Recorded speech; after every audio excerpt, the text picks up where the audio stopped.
The Messiah said, "When you come to know yourselves, then you will become known, and you will realize that it is you who are the sons of the living Father. But if you will not know yourselves, you dwell in poverty, and it is you who are that poverty."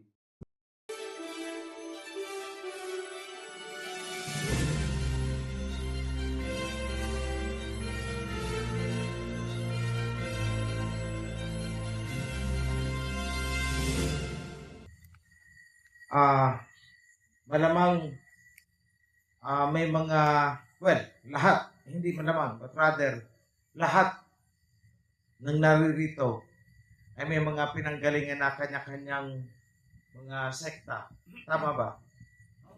Yes. So, lahat kayo.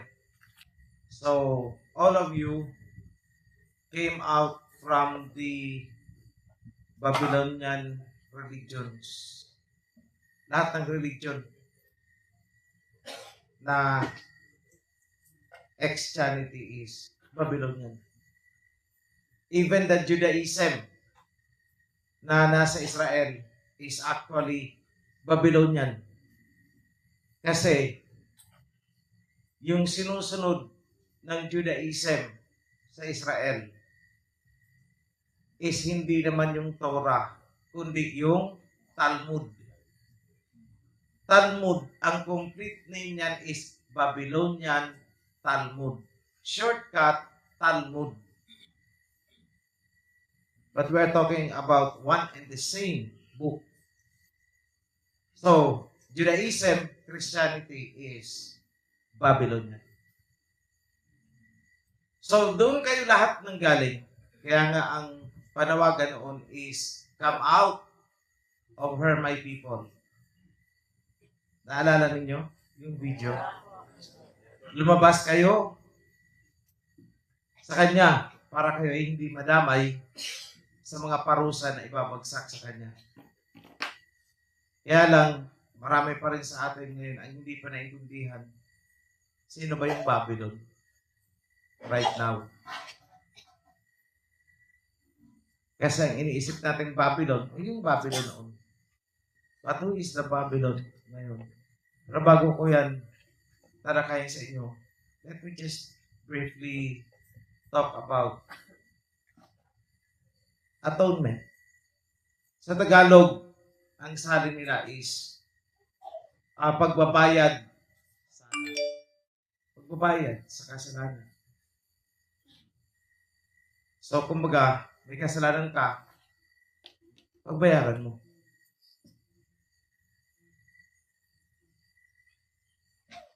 So, anong ginawa natin? Nagbayad ba tayo ng kasalanan natin?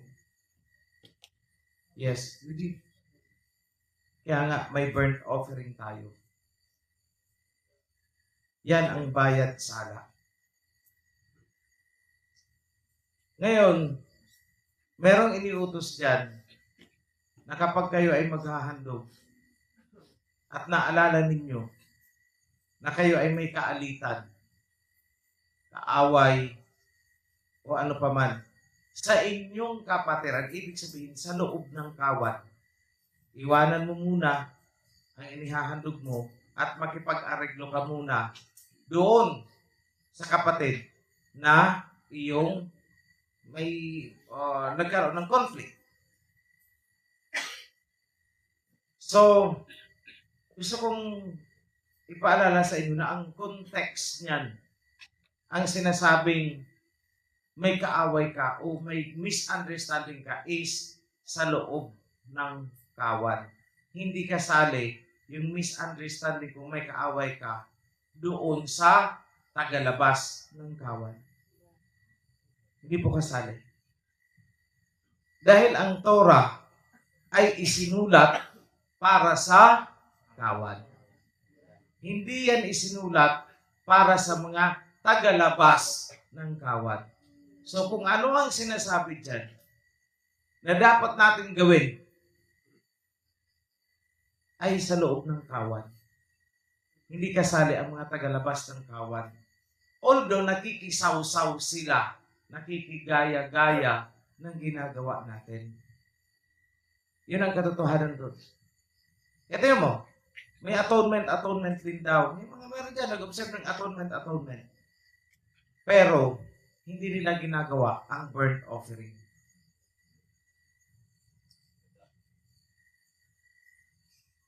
Diba? Nag-cherry picking sila ng gusto lang nilang sundin. Kung ano yung madali, kung ano yung convenient sa kanila. Yun ang gusto nilang gawin. Yan ang gawaing sekta. Yan ang gawaing Babylonian. They are worshiping the Alhayam with their lips and not with their heart and not with their action. Simple na lang ang hiningi eh.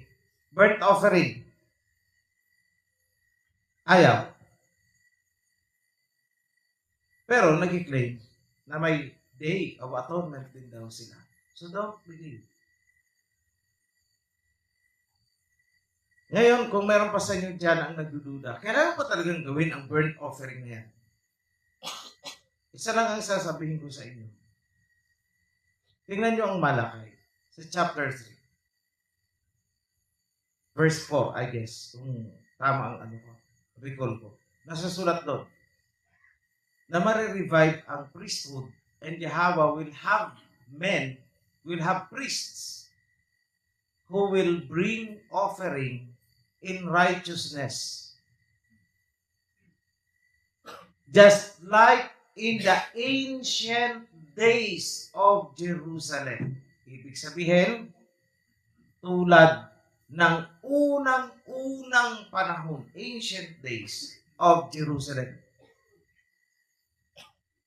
Panahon ni na David. Ano ginagawa? Di ba nagsusunog? Okay. Inalis ba talaga sa kautusan yung pagsusunog ng handog?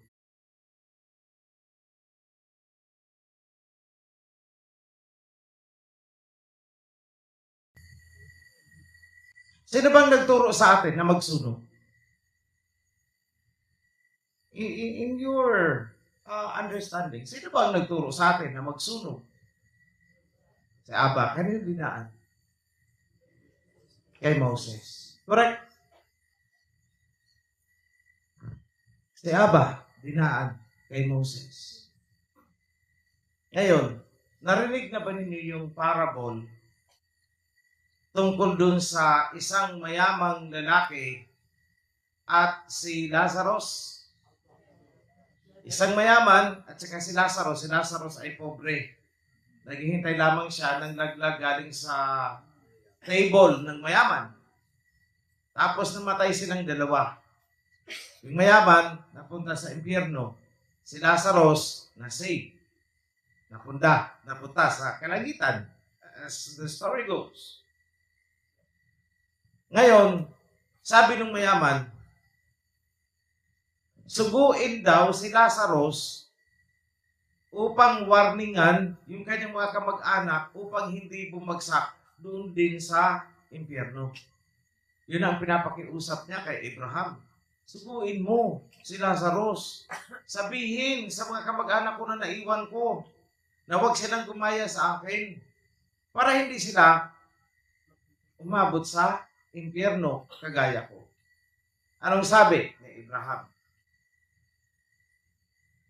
Kahit puntahan sila ng galing sa mundo ng mga patay, hindi sila maniniwala. Ngunit, kailangan nilang makinig kay Moses. They have Moses and the prophets. See? Anong sinabi? Hindi mo kailangan yung galing sa daigdig ng mga patay. Ang kailangan mo ay si Moses. At yung mga sinugo na prophets, yung mga sinugo na messengers.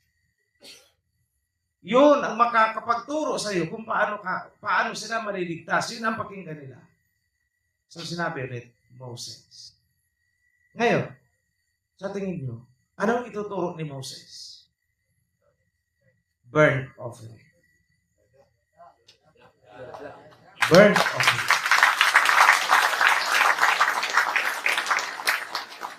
Kaya huwag kayong magpapaniwala dyan sa mga nagsasabi na wala na ang burnt offering.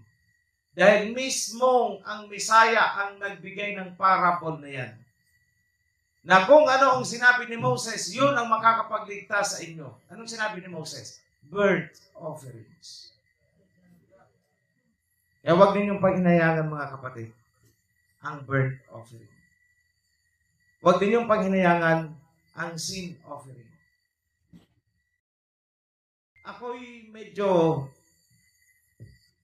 nababahala. At the same time, nalulungkot. Dahil dumadami habang lumalaki ang ating populasyon. Dumadami din ang nai-encounter namin na mga nagpapasin offering because of sin against the flesh. Sex. I won't mention kung sinong mga tao yan. That is strictly confidential.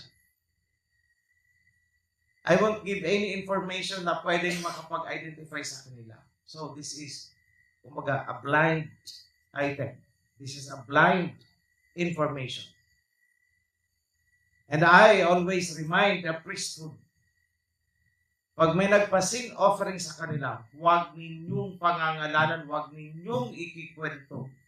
If you need to consult for additional advice sa priesthood,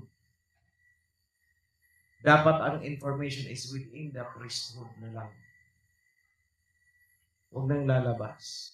And whenever possible, kayong mga nasa priesthood, kung ang totoong pangalan ng nagpapasin offering ay si Aida, ang ikikwento ninyo sa priesthood ay, ang pangalan ay Lorna. In short, itago nyo ang identity ng mga nagpapasin offering. That is very confidential.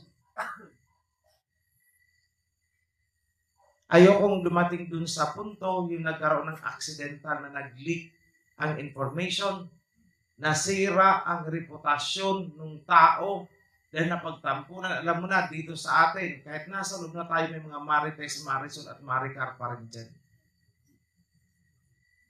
Hindi naalis yan eh. Because even in the ancient days of the Israelites, nandyan yan. Gossipers. Yan nawawala eh. So, nasa priesthood ang pag-iingat sa identity. Okay lang yung ibang mga offering. No problem.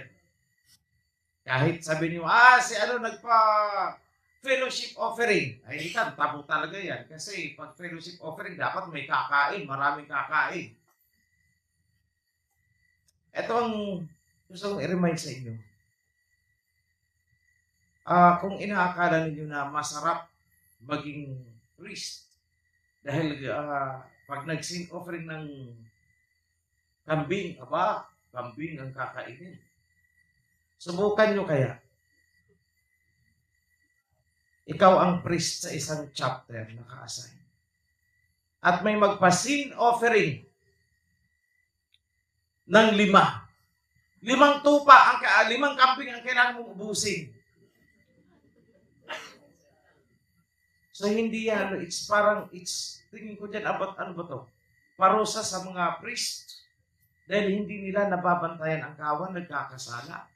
Kaya ni-require na kainin mo ang sin offering ng kawan. Hindi po yan privilege na parang, wow, kakain, ang sarap niyan. Hindi po. Yun ang parusa sa priest. Pagkukulang ka siguro, kaya tingnan mo, kasala ng kasala, yung kawan. So, kayo naman sa kawan, Alam niyo, ang pita ng laman ay lilipas din yan. It is just in your mind. Nasa isip mo lang yan. Iwasan mong manood ng porno. Mga XXXX. Alam mo na kung yun ang weakness mo, alisin mo na yan.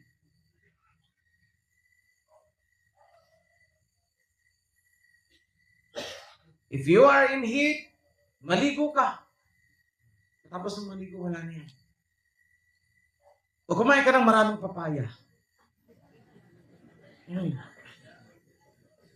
Yes, it's true. Maraming papaya. Paikutan mong bahay mo. Papaya. Para lagi kang marami bunga ng papaya.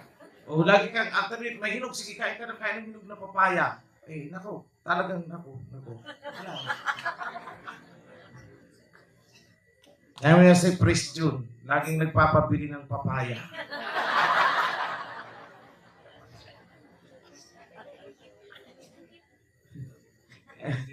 Priest June, wag mo akong kalilimutan ha, bilhin mo ko ng papaya. Yan. Yes, I'm not joking. It's all in your mind.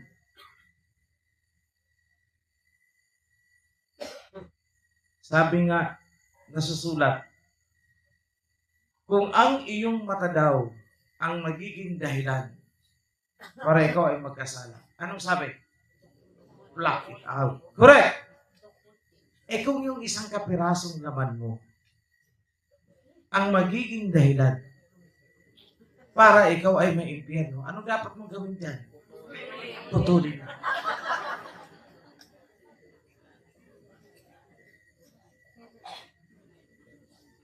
Huwag niyong kukunin as literal yung sinasabi ko, ha? Baka mamaya malaman ko may naglabahan ng kanilang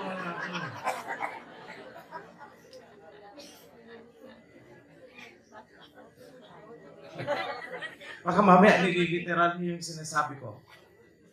Pero yung papaya, literal yun. Kasi there is a nutrient in papaya na nagpapadecrease ng libido. Kung mayroong mga pampagana, meron namang pangontra. Di ba yung mga pampagana, sabi na okra, durian. Ganun. Mga Bisaya pa dito, hanap nila ang durian. Yes, the aphrodisiac. Oo. Eh ako may alam akong aphrodisiac, pero hindi ko na siyempre ituturo. Ganyan ang mga kalagayan niyo, turuan ko pa kayo. Oo. 12 oras talaga.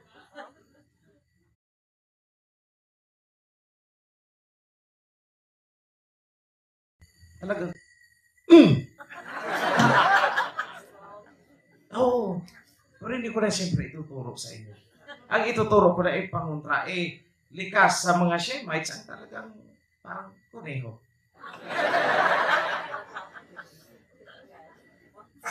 Kaya nga tayo binigyan ng kautusan to remind us na huwag kayong magpapatalo sa dikta ng laman. Hindi ko na kailangan basahin pa kung saan kapitulo, versikulo. Alam nyo, you know what I'm talking about. You know that what I'm saying is there in the scriptures, nasa Torah.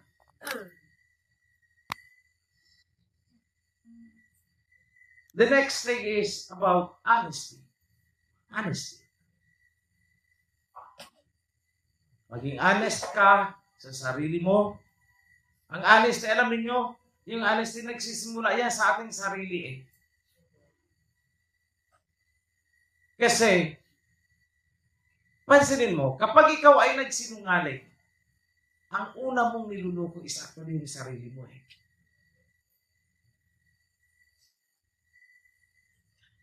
Habang binubuo mo ang isang kasinungalingan sa isip mo, at kinukumbinsi mo ang sarili mo na ito ay totoo, niloloko mo ng sarili mo. At saka mo ibabato sa tao na target mo. See? Hindi lang yung tao ang pinagsisinungalingan mo, kundi yung sarili mo. Alam niyo, kapag ang inyong diwa ay naluto na-immune sa pagsisinungaling, time will come, darating ang panahon na hindi mo na makikita ang kaibahan ng kasinungalingan at katotohanan. Hindi mo na makikita ang distinction between false and truth. Hindi mo na makikita. At napakadelikado pag umabot kayo dun sa punto na para sa'yo, ang isang kasinungalingan ay totoong-totoo para sa'yo. Dalawang klase kasi ang nagsisinungaling na tao. Yung isa is alam niya na ang sinasabi niya ay kasinungalingan. Yan yung unang klaseng tao nagsinungaling. Yung pangalawa, hindi niya na alam na ang sinasabi niya ay kasinungalingan pala. Para sa kanya ay ito ay totoo. Yung pangalawa yun. Alam nyo, pag pumasok kayo dun sa pangalawa, na ang kasinungalingan para sa iyo ay totoo. You can no longer say, hindi mo na ma-distinguish which is true and which is false. Pareho lang yan para sa iyo. Kapag dumating ka sa ganung punto, ikaw yung tinatawag na pathologic liar.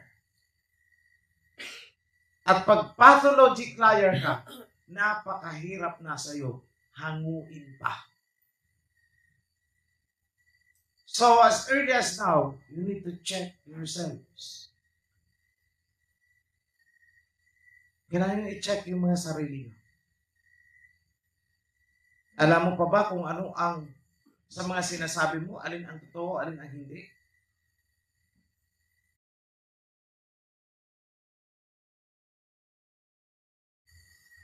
Marami akong nakausap yung mga tinagpasto. Sabi ko, itong mga taong ito, hindi na nila alam kung ano ang totoo, ang kaibahan ng totoo.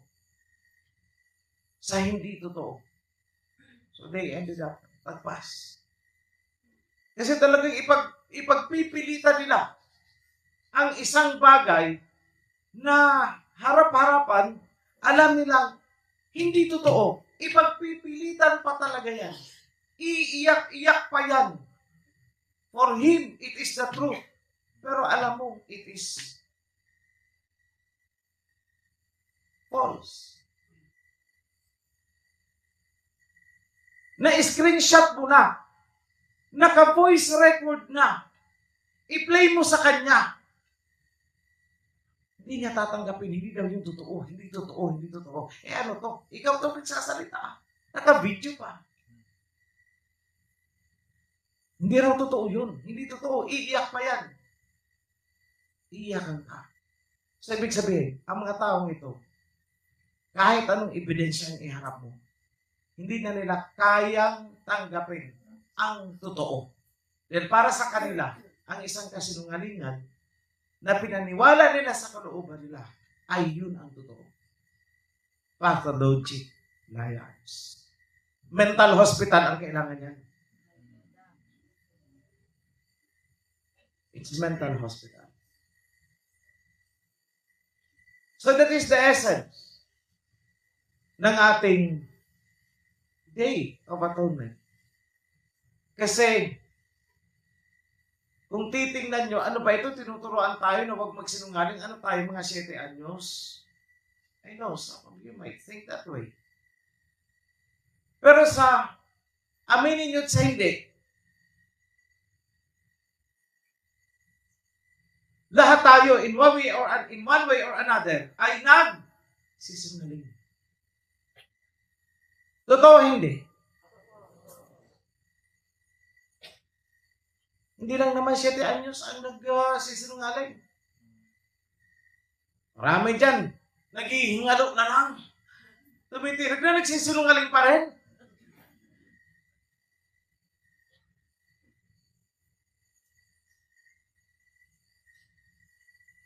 Big deal ba kay Aba ang kasalanang pagsisinungaling? Yes. Big deal yan sa kanya. Ayaw niya nga yung kausap na paligoy-ligoy eh. Ayaw ng Aba ng kausap na paligoy-ligoy. Kaya kayo pag nag-prayers kayo, huwag paligoy-ligoy. I tell you, say exactly what you mean. Sabihin mo ng diretso kung anong gusto mong sabihin. Huwag mong paikot-ikutin. Alam niyo kung bakit? Alam niyo kung bakit ayaw ng Aba ng paikot-ikot na panalangin? Who could say?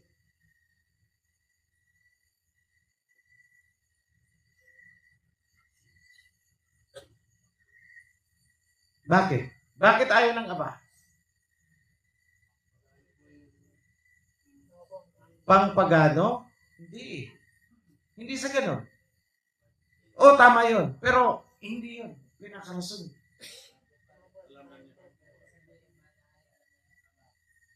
Yes, tama. Bago ka pa humingi, alam niya na eh. Kung anong pangangailangan mo, tama. Yes, pero meron pa. Gawain ng sorcery? Partly yes. Oh, ano pa? Double-minded. Ano pa? Bakit ayaw ng Aba ng paikot-ikot ka? Lack of faith. Libadura. Yan, sinabi niyo na lahat ang mga rason. Tama yun. Pero para sa akin, napaka-practical. Kung ako ang Aba, ilan kayong nagpapaligoy-ligoy ng sabay-sabay? Aba, baka sumigaw, teka lang kayo, ito muna. Ano? 1 minuto, tapos na ha? Next, ikaw, ano gusto mo? Maliit pa lang tayong grupo. Eh, paano kung milyon na tayo? Milyon na nagpapaligoy-ligoy sa harap ng Aba. Hindi kaya tayo pagpupukpukuin? Diba? I sound like joking, but I am not joking. Tingin nyo lang nagbibiro ako, pero hindi ako nagbibiro. Seryoso po yan. Ayaw ng Aba ng paligoy-ligoy. Na para bang binobola-bola mo siya.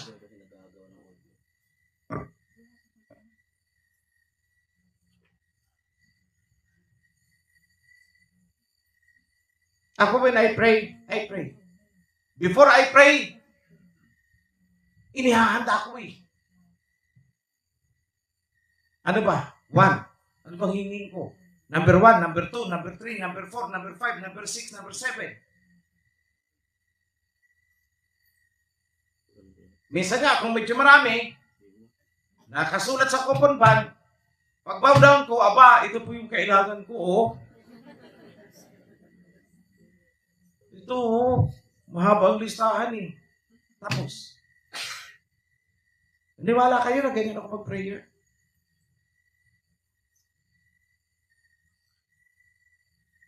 Kasi ang ipiprayer ko na 30 minutes, kung paliligoy-ligoyin ko, aabutin ng 3 hours. Ibig sabihin, kung gagamitin ko ang style ng pananalangin, na paligoy-ligoy, pabula-bula,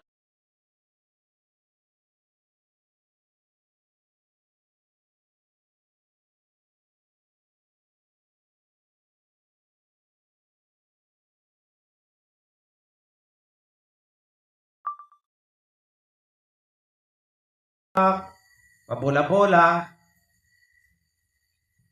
Kung gagamitin ko, naabutin ako ng 3 hours. But I reduced that to 30 minutes. Andun yung essence nun. And when you pray, take time to listen. Wala akong nakikita sa inyo na nagpe-prayer na nakikinig.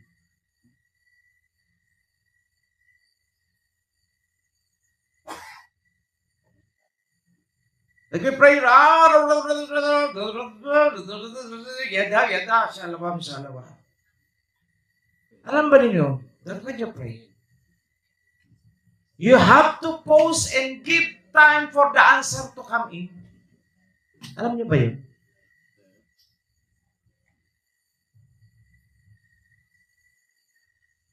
Lalagyan mo ng moment of silence yung isipan mo para pumasok sa'yo kung ano ang sagot sa hinihingi mo.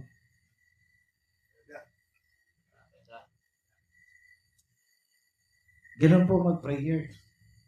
Because ang prayer ay pakikipag-usap. Meron bang nakikipag-usap na ikaw na lang ang nagsasalita? Hindi mo binibigyan ng panahon na makasagot ang kausap mo? Naintindihan yung ibig mong sabihin.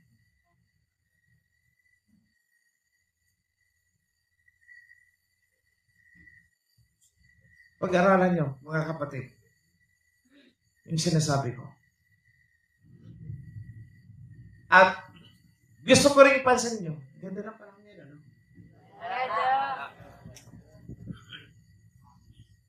Look, ilang bagyo ba ang dumaan sa atin? Dami na, no?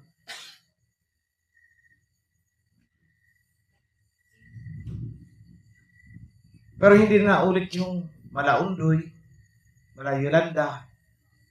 Wala, di ba? May malakas na lindol, isa lang ang namatay dahil inatake sakit sa puso.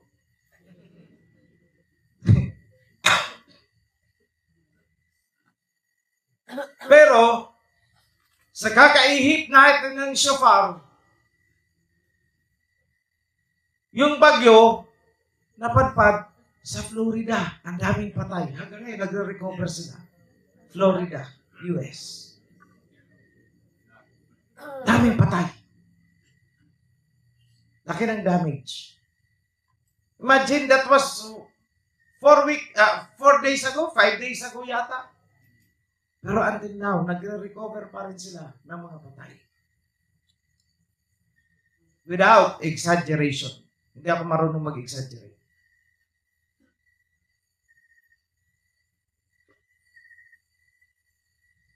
Pero bakit sa atin hindi na ganun?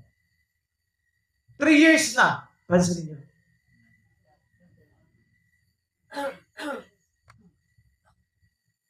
Mula nung lumabas ang Offerian Heritage Conservatory sa YouTube, walang major accident, disaster sa ating bansa.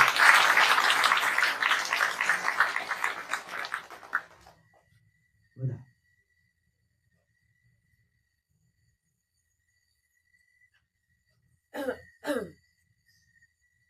Ibig sabihin, tinutupad ng Aba ang kanyang pangako.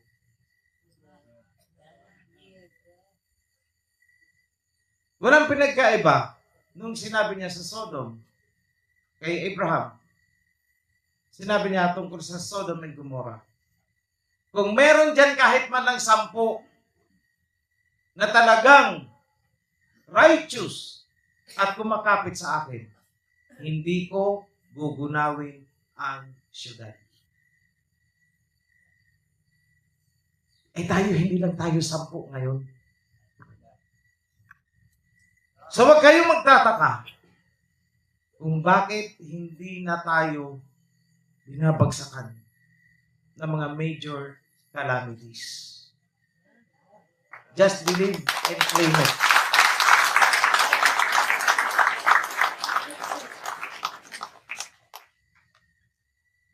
Bago lumapag yung bagyo noon, nag-announce ako sa Sabah.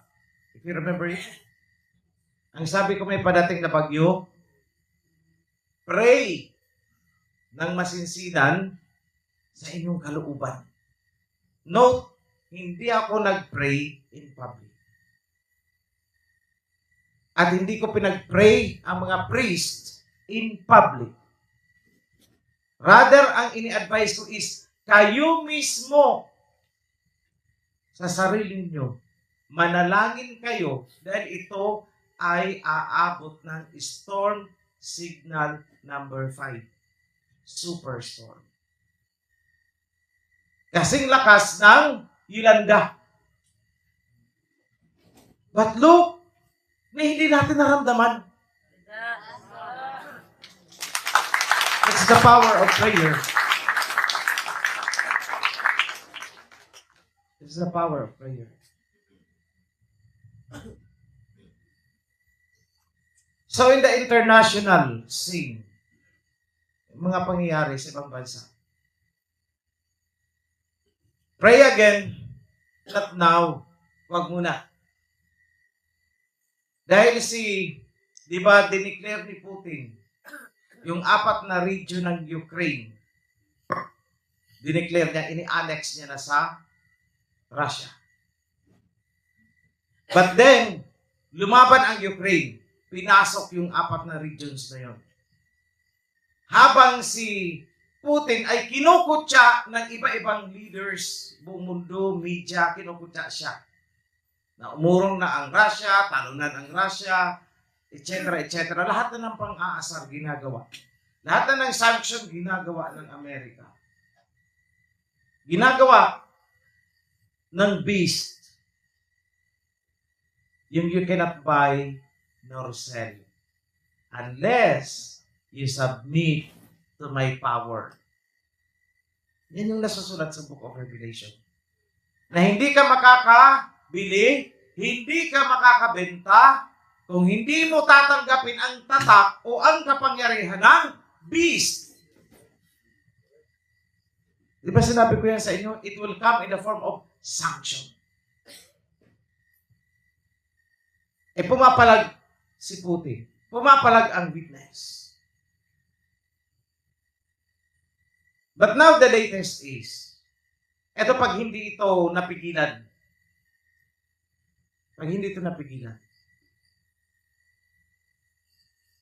nuclear war talaga ito. Because, as I speak, habang nagsasalita ako ngayon, bumabiyahe din ang bagon-bagon na train ng missiles na gagamitin sa Ukraine mula sa Russia. As I speak. A train of missiles. Sinakay sa train. Bagon-bagon yan. Heading towards Ukraine. Nagalit na talaga ng tuluyan si Putin kasi yung pipeline, sinabutahin ng Amerika. But the good news is, nagigising ang European Union. Naintindihan na nila ngayon na ang may kagagawan ay Amerika. At ang Europe ang nag-suffer. So it's a wake-up call to them. Kaya lang, itong Amerika talaga nito, sobrang pasaway na to. After niyang guluhin yung digmaan between Russia and Ukraine, alam niyo ba kung ano naman ang sinusunod niya ngayon? South Korea versus North Korea, Japan versus Russia. Nag-create naman siya ng flashpoint na tinatawag. That is what America is doing. Pansinin niyo ang dolyar. Almost 60 pesos na $1. Ibig sabihin, pinahihirapan tayo ng todo-todo sa pamamagitan ng dolyar. Dahil habang tumataas ang dolyar, tumataas ang mga commodities natin. $10, kunwari isang barrel na ng oil. $10. Kung ang katumbas ng $10 is only 50, magkano ang isang barrel ng oil? 500. Correct? Ngayon 60 na ang value ng dollar. So, ang $10 mo times 60, magkano na? 600. Tama? So, ibig sabihin, kailangan natin bunuin 600 pesos para makabili ng isang barrel. Is it because nagmahal ang oil? No. Hindi po.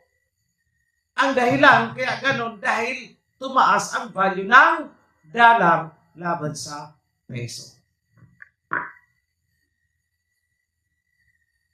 It is one way of economic manipulation, economic control.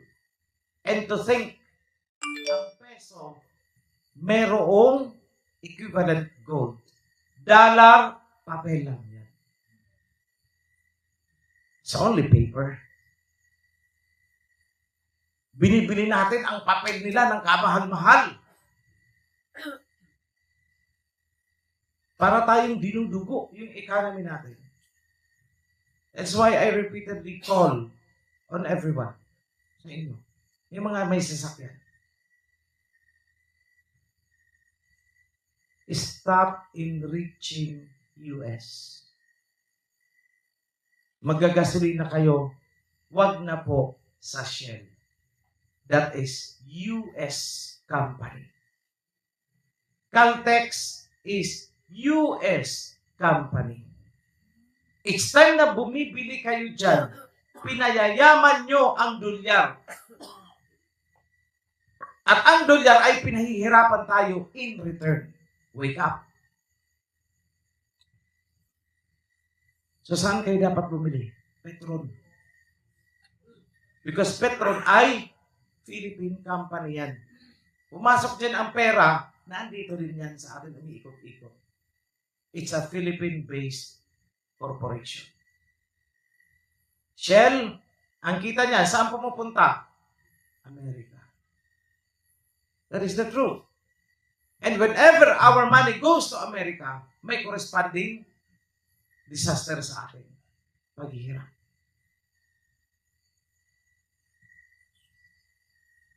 So wake up. Kung makakaiwas tayo sa mga produkto na made in America, boycott. Iwas. Kaya kayo, mga nasa abroad dyan, ha? Huwag kayo magpapadala sa akin ng chocolate na made in USA. I'm not happy. Yes. I'm not happy. Mas maganda pa, bilhan mo na ako ng kakao sa Batangas. Bibigay mo sa akin, masaya ako doon. Why? Habang kinakain ko yun, naiisip ko na may pamilya na natulungan ito doon. Unahin natin, sariling atin. And spread the information to your friends. Mga kaibigan nyo, mga kakilala nyo, they are very unsuspecting. Akala nila walang epekto ang ginagawa nila. I would be happy if Shell would close. Because ang mga company niyan parang linta na sinisip-sip ang economy natin. Oo, nag-create ng mangilan-ngilang employment sa ibang kababayan natin. Pero sa kabila nun, mas malaki ang nawawala sa atin.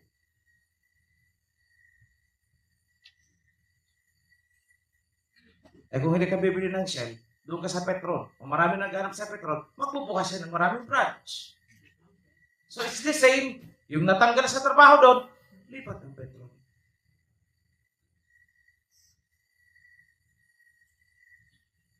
Another thing na nagpapahirap sa atin, Coca-Cola. Coke.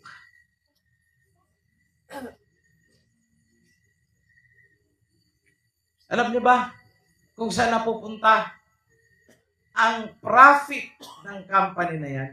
Sabihin na natin kumita sila ng 1 billion peso. At sabihin natin out of the 1 billion, 100 million napunta sa government as tax. Saan pupunta? The rest. US. It's time na lumalago kayo ng Coke. Pinahihirapan mong economy ng ating bansa, pinayayaman mo ang mga serpents. Wake up.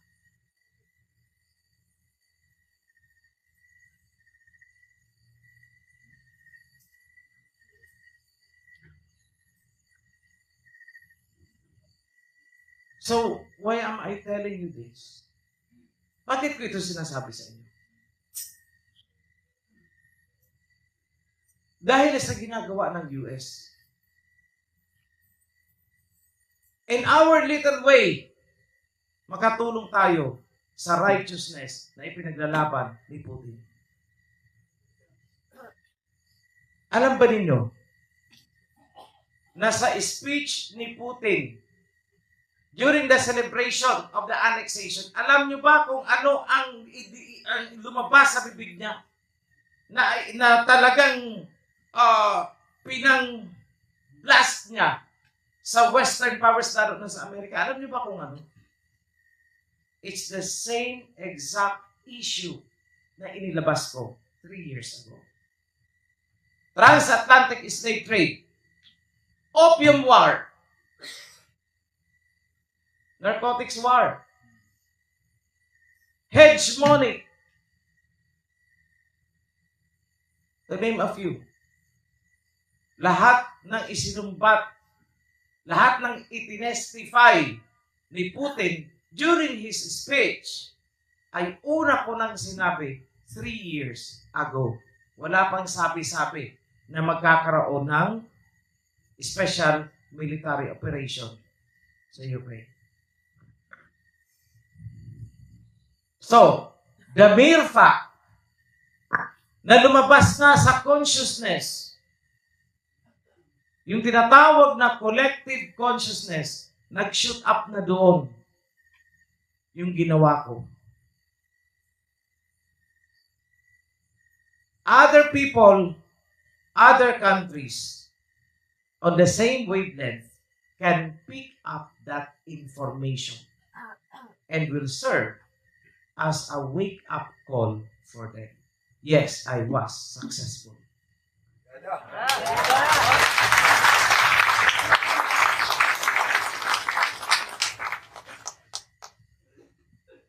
So ngayon, ang pinaghahandaan natin, you know, the temple. Pero maliban dyan, it's the Torah and Covenant. Kasi sabay-sabay eh. Hindi pwedeng unang lumabas ang Torah and Covenant tapos mahuhuli ang coronation. Hindi pwede. Bakit? Kapag inuna natin ang Torah and Covenant, nahuli ang coronation, baka hindi matuloy ang coronation dahil guguluhin na tayo. Kapag nauna naman ang coronation, baka hindi natin mailabas ang Torah and Covenant dahil guguluhin tayo.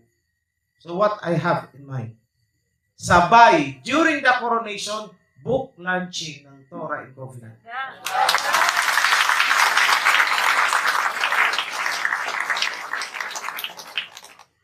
It will be a bomb to the West. Dahil maraming magigising.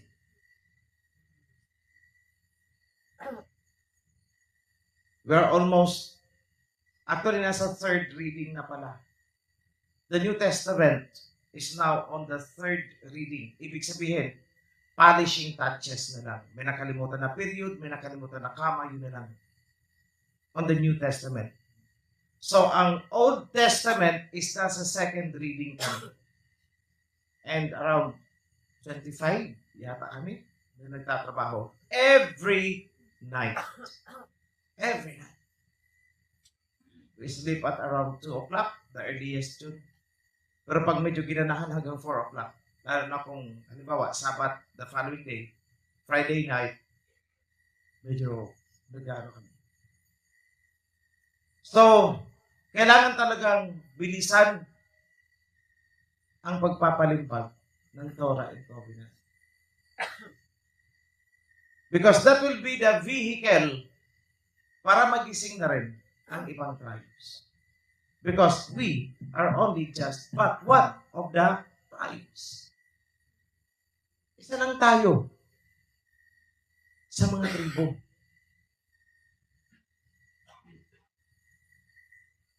Where are the 11? We don't know. Oh, the 10 pala. Kasi we know, the tribe of Judah. Asan yung 10? Malalaman natin yan dahil kung hanggang saan umabot ang Torah and Covenant, kung hanggang saan umabot ang pangalan ng Abay Hawa, at may nag-respond, that is a tribe for sure.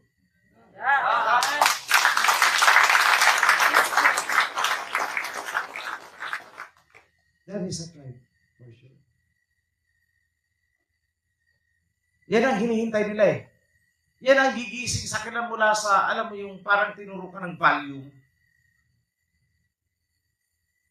What will awaken them is the name and the covenant.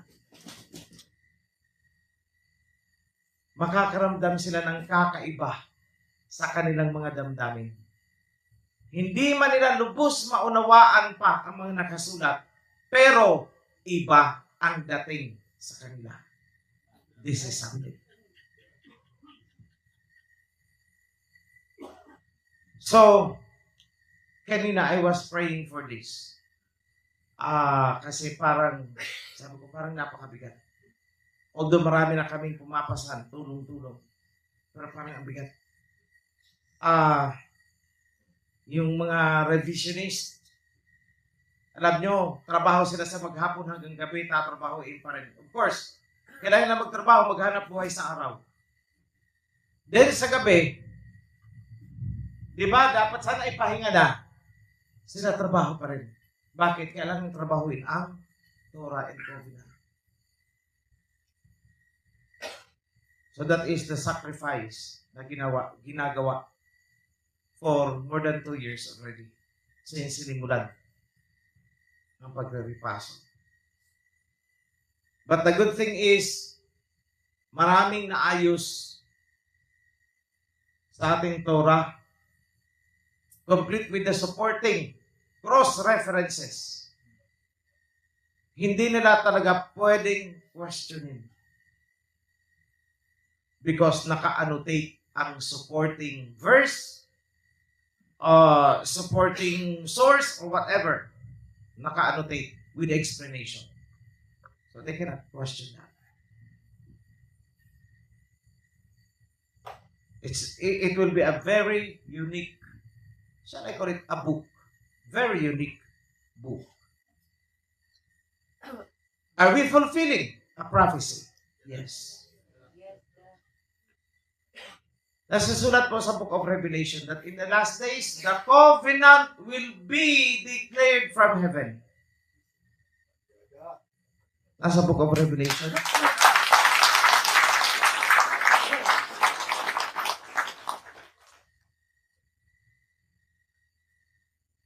So, itong ginagawa natin, hindi natin ito ginagawa para lang posisyonan yung verse na yun. Para lang sabihin, oh, kita mo, kami ang naka-fulfill niyan. No. Dahil nadidiscover namin ang mga ganyan habang ginagawa na namin ang revision. Kaya sabi ko, oh, yung ginagawa natin, nandito pala, oh. Sinasabi dito na talagang madideclare ang covenant. Which is, it happened. No religion, no sect whatsoever ever considered the covenant that was given to Moses. Wala. Lahat sila galit kay Moses. Sila una payahay, wala na si Moses, ulyanin na yan. That is their attitude towards Moses. Pero anong sinabi ng Isaiah? Kung gusto mong maligtas yung mga kapag-anak mo, they should listen to Moses and the prophets. Tandaan niyo yan. So are we on the right track? Yes. Hindi tayo nagkakamali.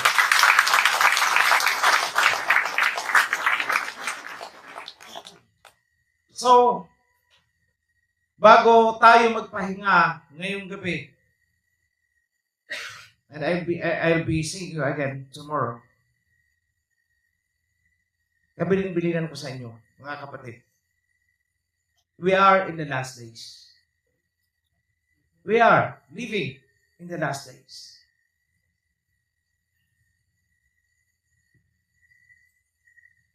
Hindi ito rhetoric lamang na sinasabi ko. This is not a rhetoric na tulad ng ginagawa ng isang politiko, ng isang pastor, or what. I am saying this to all of you with all the facts and proof. Nakabahagi kayo mismo.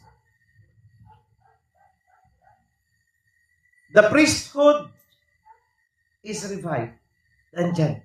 Malakay is already fulfilled. Malakay chapter 3. The priesthood is being purified. Day and night, purification. Malakay is being fulfilled. The messenger has come. Malakay has been fulfilled.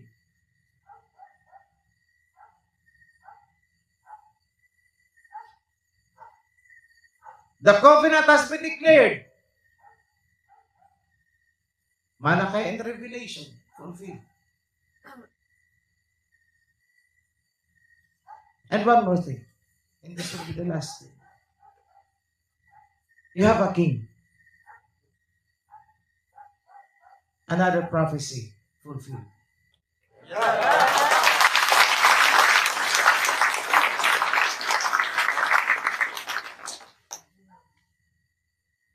Five books in the Old Testament, pang-anim sa Book of Revelation, dinescribe ang sequence of the second coming of King Yahushua.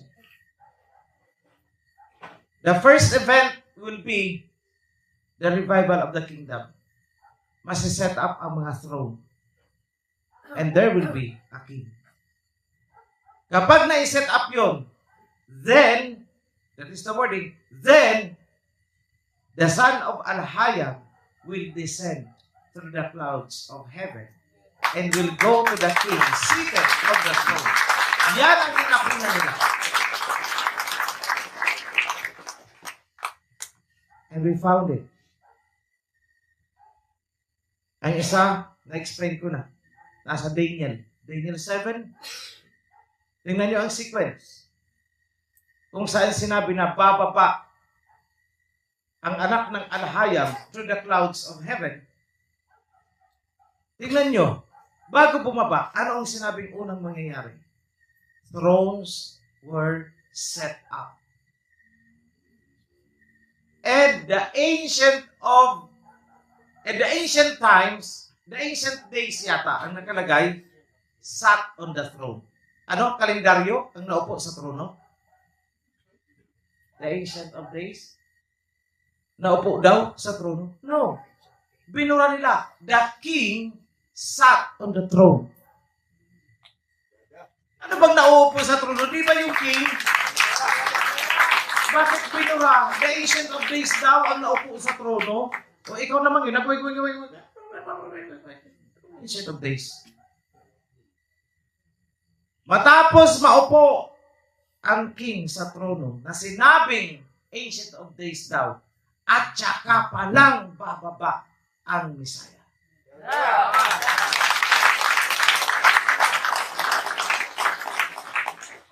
Bakit? Ang messenger na naging king, na sinabi sa Book of Revelation, that a crown was given to him. Dinescribe din kasi as the rider of the first horse, the white horse. And the crown was given to him. Ibig sabihin, naging king. So, anong trabaho ng messenger na naging king? Prepare the way for the arrival of King Yahushua. That's why nagpapatay tayo ng temple. Dahil maliwanag na sinabi ni Prophet Malachi na si King Ahasuerus ay bababa at papasok sa temple na itinayo ng mensahero. Klarado yun. At klarado din, katulad ng sinulat ni Prophet Malachi, yun din ang isinulat ni Prophet Daniel. Ahasuerus will come and will approach the one seated on the throne. At kung anong sinabi ni Prophet Daniel, yun din ang nasusulat sa Book of Revelation. The 144,000 na may elders na sinasabi na may 24 elders, yun yung part. Na isinatap ang trono, tapos may nakaupo sa gitna ng mga trono, at saka bumaba ang Mesaya na sinabing Lamb at lumapit doon sa nakaupo sa trono. At kinuha ng Lamb yung scroll na nakasil at binuksan niya. So, ibig sabihin, iba ang nakaupo sa trono, iba yung King Ahasuerus na Lamb na tinawag. Nagpanagpo. Saan? Sa templo.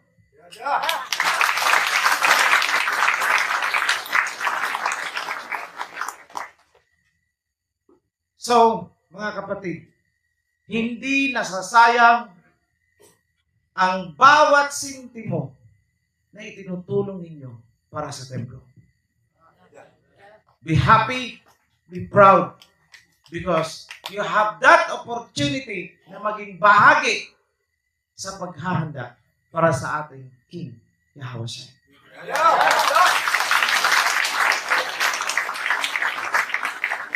With that, sa panahon ngayon ng Day of Atonement,